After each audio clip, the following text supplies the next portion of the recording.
Moi, mä olen Kati ja ajattelin kokeilla videopostausta täältä Mexico Citystä. Olen tällä hetkellä parkkeerilla Mulassa, jossa siis normaalisti olemme ruokatunnilla aina lepäilemässä.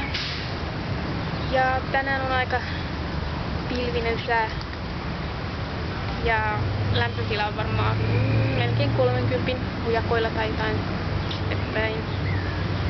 Ja aika sateisesta näyttää, ilmeisesti sadekausi on jo lähestymässä. Mitäpäs muuta?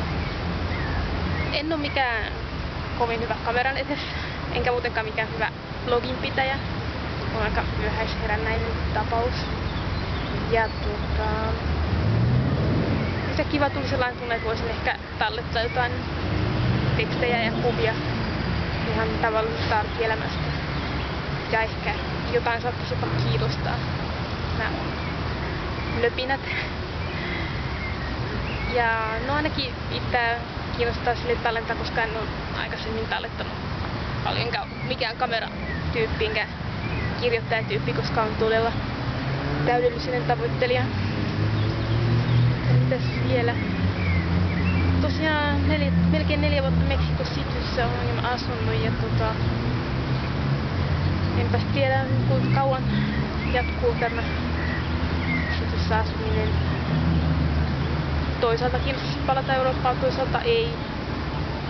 Sinänsä ei ole mitään semmoisia siteitä tänne, etteikö täältä voisi lähteä pois, mutta täällä on niin paljon sellaisia mielenkiintoisia juttuja tai sellaisia, mitä Euroopassa sitten taas kaipailee ihan kauheasti. Euroopassa taas tosi järjestys ja siisteys miellyttää eniten ja rauhallisuus. Joo, tämmöstä täällä. En tiedä postaanko tätä nettiin vai postaanko jonkun toisen. Mullahan ei mitään kässäriä ole enkä ole silleen, kuitenkin sanoa mikään kameroiden kanssa toimeentulo.